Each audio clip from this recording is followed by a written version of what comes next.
Hello everyone, मैं Amit Gautam, resonance PCCP Hindi lecturer. और आज के इस वीडियो में हम बात करेंगे बिल्कुल वन शॉट रिवीजन। और इससे पहले भी हम लोगों ने अभी हिंदी व्याकरण के रिवीजन के तौर पर वीडियोस देखे। और आज के इस वीडियो के अंदर हम बात कर रहे हैं गद्य भाग, जो हमारे स्पर्श वाली बुक का जो स्टोरी वाला पोर्शन है। उस स्टोरी वाले पोर्शन के अंदर कौन कौन से टॉपिक सीबीएसई टर्म 2 के अंदर इस बार होने वाले एग्जाम में आने वाले हैं, उनके बारे में हम डिस्कस करने जा रहे हैं। तो सीबीएसई बोर्ड टर्म 2 का जो एग्जाम होने वाला है 18 मई को, उसमें सीबीएसई टर्म 2 के अंदर 2 चैप्टर स्टोरी के अंदर आने वाले हैं। पहला चैप्टर है पतझड़ में टूटी पत्तियां, जिनके लेखक हैं रविंद्र केलेकर। पतझड़ में टूटी पत्तियों में 2 चैप्टर हैं। एक चैप्टर कोविड के चक्कर में हटा दिया है, केवल हमें एक ही चैप्टर पढ़ना है, झेन की देन।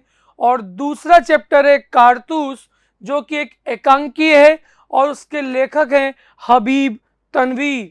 और इनमें से जो प्रश्न पूछे जाएंगे लगभग 4 से 5 नंबर के प्रश्न, जिसमें आपके दीर्घ या लघुत्तरात्मक प्रश्न भी होगा या एक निबंधात्मक प्रश्न भी होगा। तो इस तरह से देखते हैं कि इन दोनों चैप्टर्स का क्या सारांश है, किस तरह के प्रश्न इसमें से मिलते हैं, जो इम्पोर्टेंट क्वेश्चंस की लिस्ट में हम उनको रख सकते हैं। इसमें पहला जो हमारा चैप्टर है पतझड़ में टूटी पत्तियां, जो कि रविंद्र केलेकर जी के द्वारा लिखा गया, झेन की देन, पाठ सारांश। दूसरा प्रसंग झेन की देन बौद्धिक दर्शन में वर्णित ध्यान की उस पद्धति की याद दिलाता है, जिसके कारण जापान के लोग आज भी अपनी व्यस्ततम मतलब बहुत ज्यादा अपना बिजी शेड्यूल, अपनी उस व्यस्त दिनचर्या से निकल करके कामों के बीच भी कुछ चैन भरे या सुकून के पल हासिल कर ही लेते हैं। लेखक ने जब अपने जापानी मित्र से वहां की सबसे खतरनाक बीमारी के बारे में पूछा, तो उसने कहा कि जापान के लोगों को सबसे अधिक मानसिक बीमारी का शिकार होना पड़ता है, क्योंकि ज़माना कंपटीशन का हो चुका है और जापान के व्यक्ति दूसरों से प्रतिस्पर्धा करने लगे हैं। लेखक के इस मानसिक बीमारी की वजह पूछने पर लेखक के मित्र ने उत्तर दिया कि उनके जीवन की तेजी औरों की अपेक्षा बहुत ज़्यादा हो चुकी है। औरों की अपेक्षा हम कई गुना तेज चलने लगे हैं। 10 दिन में होने वाले काम को हम कोशिश करते हैं 1 या 2 दिन में करने की। तो इस प्रकार के जापान के व्यक्ति जब इस प्रतिस्पर्धा के युग के अंदर ज़्यादा से ज़्यादा काम कम से कम समय में करने लगे, इस वजह से वहाँ के व्यक्तियों को मानसिक बीमारी, मानसिक रोग उनको ज़्यादा होने लगा। जापान में कोई आराम से नहीं चलता बल्कि दौड़ता है, अर्थात सब एक दूसरे से आगे जाने की सोच रखते हैं, इस प्रकार का विचार रखते हैं कि नहीं, इस प्रतिस्पर्धा के युग में, इस कंपटीशन के युग में हम जल्दी से जल्दी भाग करके अपने काम को पूरा करने की कोशिश करें। कोई भी व्यक्ति आराम से बात नहीं करता, वे लोग केवल काम की ही बात करते हैं। जापान के लोग अमेरिका से प्रतियोगिता में लग चुके हैं, जिसके कारण वे 1 महीने में पूरा होने वाला काम 1 ही दिन में ख़त्म करने की कोशिश करने लगे। यही कारण है कि जापान के लोगों में मानसिक बीमारी पूरी तरह से फैल चुकी है। लोग मनोरुग्ण होने लगे हैं और इस बीमारी के चलते शायद कहीं न कहीं यहाँ का व्यक्ति जो है वो बहुत ज़्यादा परेशान है।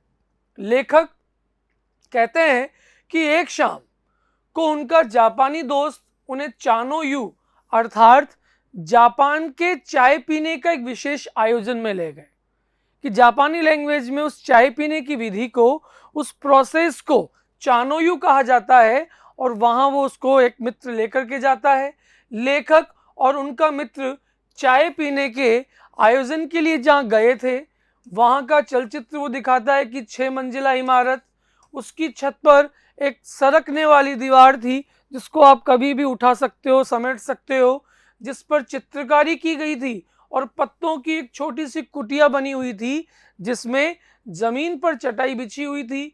उसके बाहर बेडोल, बेडोल मतलब बेढब सा, बिना तमीज से एक बेडोल सा मिट्टी का बर्तन रखा हुआ था जिसमें पानी भरा हुआ था। लेखक और उनके मित्र ने उस पानी से अपने हाथ पांव धोए। हाथ पांव धोने के बाद में आगे की ओर बढ़े, अंदर गए। अंदर जैसे ही उन्होंने एंट्री किया, जिस प्रकार से अपने गेट के बाहर गार्ड होता है और वो झुक करके प्रणाम करता है, हमें वेलकम करता है, उसी प्रकार अंदर चाय देने वाला एक व्यक्ति था जिसे चाजीन कहा गया। उनकी लैंग्वेज में, वहाँ की लैंग्वेज में उसको चाजीन कहा गया। और उन्हें देख कर के वो खड़ा हो जाता है, कमर झुकाकर उसने उन्हें प्रणाम किया और बैठने की जगह दिखाई, अंगीठी को जलाया और उस पर चाय बनाने वाले एक बर्तन को रख दिया। वह साथ वाले कमरे में गया और कुछ बर्तन लेकर के आया, फिर तौलिए से, टॉवेल से अपने बर्तन साफ किए।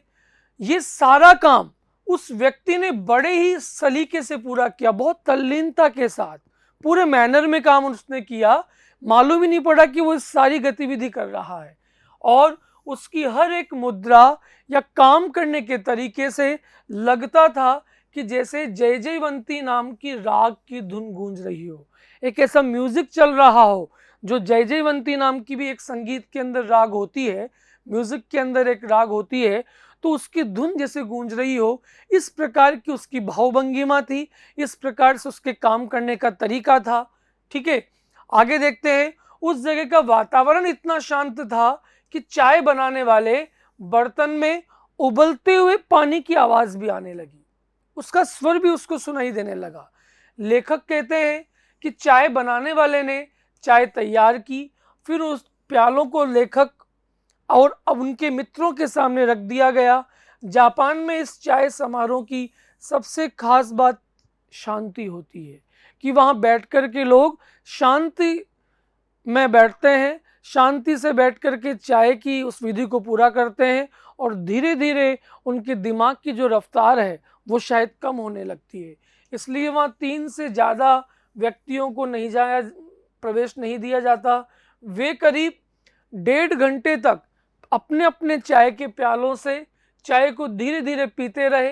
पहले 10-15 मिनट तो लेखक को बहुत अजीब सा लगा कि भाई कैसे 1.5-1.5 2-2 घंटे हम चाय पीते रहेंगे, लेकिन धीरे धीरे लेखक ने महसूस किया कि उनके दिमाग की रफ्तार भी वास्तव में बहुत कम होने लगी है और कुछ समय बाद तो लगा कि जैसे दिमाग बिल्कुल ही बंद हो चुका है, अनंत काल में जैसे हम घूम रहे हो, इस प्रकार की उनको चीजें अनुभूति होने लगी। लेखक हमें बताना चाहते हैं कि हम लोग या तो बीते हुए चीजों में अपना समय बिताते रहते हैं या फिर फ्यूचर में क्या होगा उनकी यादों में, उस चिंता में हम जीते रहते हैं, जबकि दोनों ही समय बहुत मिथ्या है। चाहे भूतकाल की बात हो और चाहे भविष्यकाल की बात हो। ठीक है, अब भूतकाल भी झूठ है, भविष्यकाल भी झूठ है। एक जो बीत चुका है उसके बारे में हम चर्चा करें तो वो बेकार है, एक जो आया नहीं उसके बारे में हम पहले से टेंशन में रहें, ये भी बिल्कुल गलत है। इसलिए उन्होंने कहा कि जो समय अभी चल रहा है, वर्तमान जीवन, वर्तमान समय, उसके बारे में व्यक्ति को सोचना चाहिए और वही सत्य है, वही वास्तविक है और ये समय कभी भी खत्म न होने वाला है, बहुत अधिक फैला हुआ है। लेखक कहते हैं कि जीना किसे कहते हैं, वास्तव में ये उनको चाय समारोह में आने वाले उस दिन मालूम हुआ। और जापानियों को ध्यान केंद्रित करने की, मेडिटेशन की ये परंपरा विरासत में मिली, विरासत में देन के रूप में मिली है। इसलिए उस चैप्टर का नाम भी रखा झेन की देन। ठीक है, आप लोगों ने सभी ने सारांश को अच्छे से देखा। अब बात करते हैं इसके कुछ प्रश्नों से संबंधित। जापानी भाषा में चाय पीने की विधि को चानो यू कहा जाता है, जैसा कि हमारे पाठ के सारांश के अंदर भी लिखा हुआ था।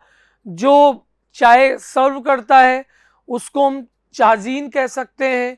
कौन कौन से पात्र हैं, किस प्रकार की इमारत, उन सब चीज़ों के बारे में हमें ध्यान होना चाहिए। दूसरा प्रश्न है, लेखक ने जापानियों के दिमाग में स्पीड का इंजन लगने की बात क्यों कही है कि दिमाग में स्पीड का इंजन लगने से वह दूसरों के साथ प्रतिस्पर्धा कर सकता है। जापान के लोग पूर्ण रूप से प्रतिस्पर्धा यानी कंपटीशन में है, वे किसी भी तरीके से उन्नति करके अमेरिका से आगे निकलना चाहते हैं, अमेरिका जैसे विकसित देशों से और ज़्यादा आगे बढ़ना चाहते हो, इसलिए उनका मस्तिष्क, उनका दिमाग सदा तनावग्रस्त रहता है। इस कारण वे मानसिक रोगों के शिकार हो गए, मनोरुग्ण के शिकार हो गए।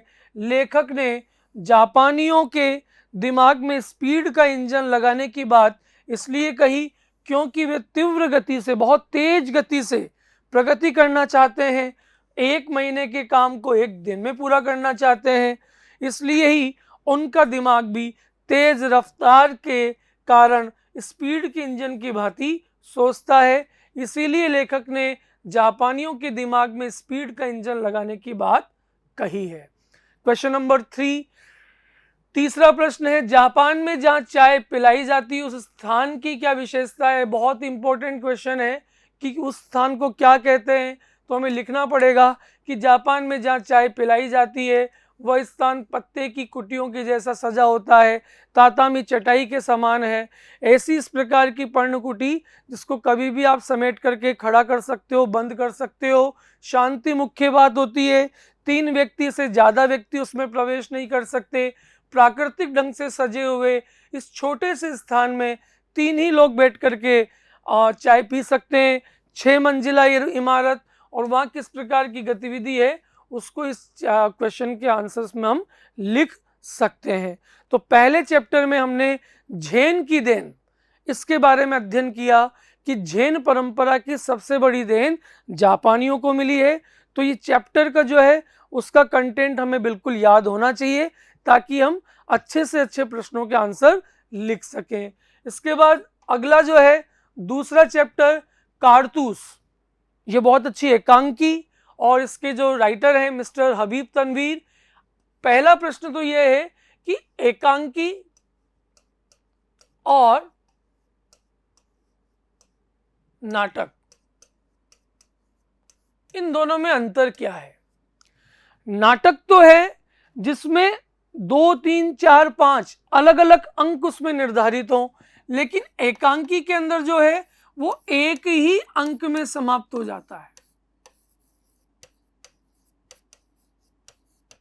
जबकि नाटक जो है 4, 5, 7 अंकों में पूर्ण होता है।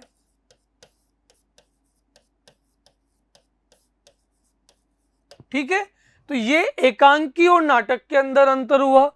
दूसरी चीज, एकांकी और नाटक के अंदर समानांतर क्या हुई, इसमें समानांतर चीज हुई कि इसमें भी पात्र होते हैं और इसमें भी पात्र होते हैं। दोनों बिना पात्रों के हम किसी भी एकांकी या नाटक को पूरा नहीं कर सकते हैं। ठीक है, अगला देखते हैं कि भाई इसमें कौन कौन से प्रमुख पात्र हुए। इसके अंदर जो प्रमुख पात्र हुए, सबसे पहले लेफ्टिनेंट, याद होना चाहिए कि प्रमुख पात्र कौन कौन से हुए। इसके बाद कर्नल साहब का जिक्र किया, सवार जो कि इस चैप्टर, इस एकांकी का जो हीरो है, मेन रोल जिसने अदा किया है। इसके बाद सिपाही। ठीक है, जमाना जो है, जमाना है सन 1799, 1799 का जमाना और गोरखपुर का भयानक जंगल।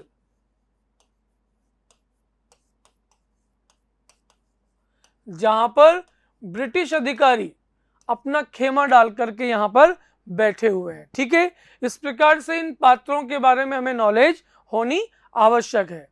प्रस्तुत पाठ में एक ऐसे अपने जान पर खेल जाने वाले शूरवीर के कारनामों का, उसकी वीरता, उसके पराक्रम की गाथाओं का वर्णन किया गया है और उस सवार का नाम था वजीर अली। क्या नाम था उसका? वजीर अली। तो वजीर अली के इर्द गिर्द और कर्नल साहब, इनके बीच की कॉन्वर्सेशन, वो बातचीत, वो संवाद और किस प्रकार से उन्हीं के खेमे में आकर वजीर अली उन्हीं के कर्नल को चुनौती देकर वहां से निकल जाता है।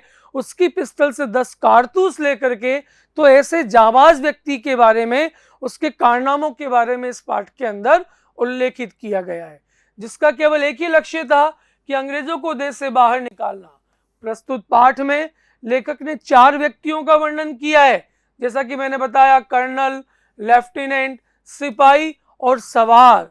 कर्नल और लेफ्टिनेंट आपस में वजीर अली के कारनामों की बात करते हुए कहते हैं कि वजीर अली ने अंग्रेजों की नाक में दम कर रखा है और उसको देखकर उन्हें रॉबिन हुड पांडे की याद आ जाती है। फिर कर्नल लेफ्टिनेंट को सादत अली यानी वजीर अली के चाचा के बारे में बताता है कि किस तरह वह वजीर अली के पैदा होने से बहुत दुखी था, अंग्रेजों का मित्र बन गया था। अंग्रेजों के मित्र बनने के बाद उसको अवध के सिंहासन पर बिठा दिया गया। अंग्रेजों को अपनी आधी दौलत और 10 लाख रुपए भी साथ में दे दिए। अब वो भी मजे से रह रहा है। अंग्रेज गवर्नमेंट भी उसको अपना मित्र मान करके उसके पूरे साम्राज्य को उन्होंने उस पर सौंप दिया है। लेफ्टिनेंट को जब पता चलता है कि हिंदुस्तान के बहुत से राजा, बादशाह, सम्राट, नवाब अफगानिस्तान के नवाब को दिल्ली पर हमला करने के लिए आमंत्रित कर रहे हैं, तो लेफ्टिनेंट की बातों में हामी भरते हुए, हाँ करते हुए कर्नल कहता है कि अगर ऐसा हुआ तो कंपनी ने जो कुछ भी हिंदुस्तान में हासिल किया है वह सब कुछ शायद गंवाना पड़ेगा। कर्नल की बातों को सुनकर लेफ्टिनेंट कर्नल से कहता है कि वजीर अली की आज़ादी अंग्रेज़ों के लिए बहुत बड़ा खतरा है, कि जो कुछ भी हमने एक गवर्नर के शासन में हासिल किया था, कर्नल कॉलिंज के शासन में, लगता है कि वेलजली का जो भी शासन चल रहा है उस तक पूरे हिंदुस्तान के अंदर ब्रिटिश राज समाप्त हो जाएगा। इसलिए अंग्रेज़ों को किसी भी तरह वजीर अली को गिरफ्तार करना ही चाहिए। कर्नल कहता है कि तभी तो वह अपनी पूरी फौज को लेकर उसका पीछा कर रहा है और वजीर अली उनको सालों से धोखा दे रहा है।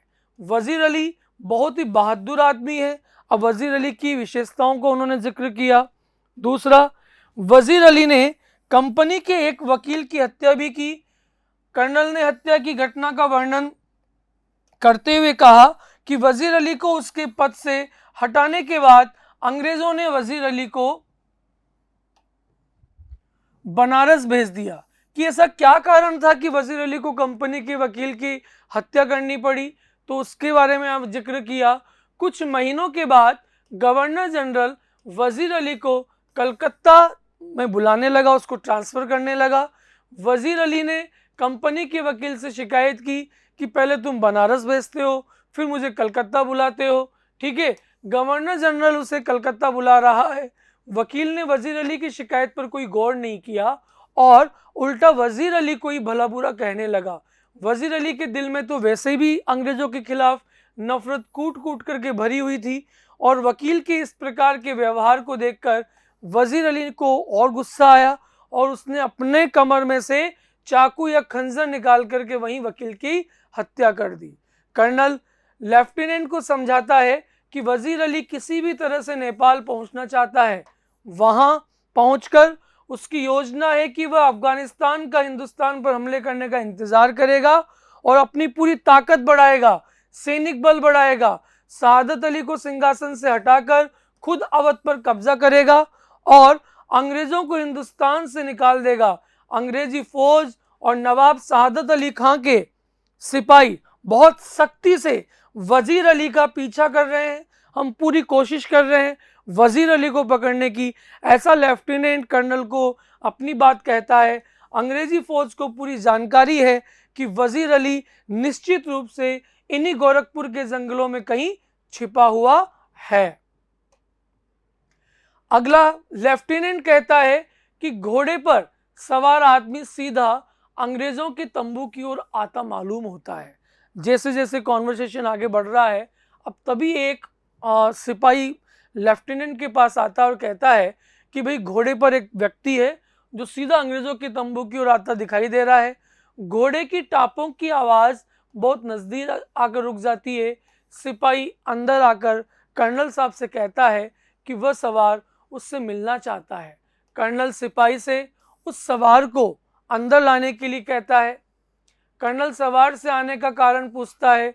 सवार कर्नल से कुछ कारतूस मांगता है और कहता है कि वो वजीर अली को गिरफ्तार करना चाहता है, कि जो सवार जो खुद वजीर अली है वह कर्नल से ही 10 कारतूस मांगता है और कहता है कि भाई मैं वजीर अली को गिरफ्तार करना चाहता हूं।